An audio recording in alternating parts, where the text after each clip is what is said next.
Friends, तो आज का टॉपिक है what are the advantage of working on a mid tone background instead of plain white paper. तो किस तरह से एडवांटेज मिलती है टोन पेपर में काम करने के लिए, मिड टोन पेपर में काम करने के लिए instead of plain white paper.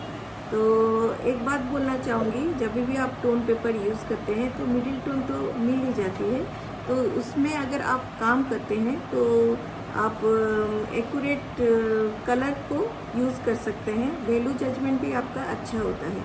और अगर आप वाइट यूज़ करते हैं तो वाइट पेपर में काम करते हैं तो कुछ भी करते हैं तो कलर को ज़्यादा दिखाना चाहते हैं तो कलर ज़्यादातर डार्क हो जाती है, तो उसको फिर लाइट बनानी होती है। तो इस तरह से कलर के ऊपर आपका बहुत ही ध्यान जाती है, किस तरह से कलर को डार्क लाइट करनी होती है। तो मिड टोन अगर मिल जाता है, टोन पेपर अगर मिल जाता है, उसमें तो मिड टोन रहती है, तो उससे क्या होता है आपका जो कलर जो वैल्यू जजमेंट वो बहुत एक्यूरेट होती है। आप कौन सा कलर लगाएंगे और मिड टोन भी रहती है, और उसके साथ साथ हाईलाइट में क्या यूज़ करेंगे, तो वो आपके लिए बहुत इजी बन जाती है। तो instead of white plain paper जो टोन पेपर है वो ज़्यादा इजी होती है और आप accurate colour and value judgement को अच्छा कर पाते हैं। तो इस तरह से बहुत ही हेल्पफुल होती है। तो आप यूज़ करके पहले देखें, फिर आप जान पाएंगे कि किस तरह से वाइट पेपर से टोन पेपर में काम करना कितना अच्छा होता है और कितना इजी होती है। तो इस तरह से बहुत ही एडवांटेज है काम करना टोन पेपर में।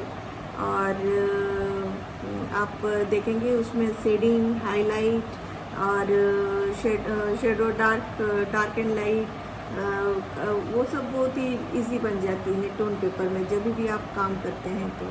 तो आप करके पहले देखिए, फिर देखेंगे कि किस तरह से बहुत instead of white paper tone paper में किस तरह से बहुत इजीली काम होती है। और वाइट पेपर में ज़्यादातर आपका ध्यान कलर पर जाती है और डार्क ज़्यादा हो जाती है तो उसको लाइट करनी पड़ती है, तो ये सब बहुत ही थोड़ा टफ होती है। तो लेकिन टोन पेपर में वो सब नहीं होता है, क्योंकि आपको एक मिड टोन मिल जाती है।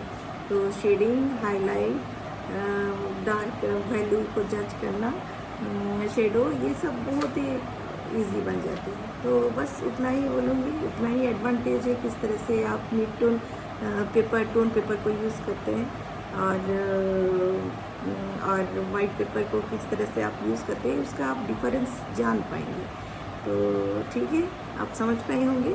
आप पहले प्रैक्टिस करके देखिए तो आप ऑटोमेटिकली जान पाएंगे कि कौन सा इजी होती है, किस में काम करना ज़्यादा अच्छा लगता है और कौन सा ज़्यादा इजी है। तो ठीक है, उतना ही। Okay, bye bye everyone.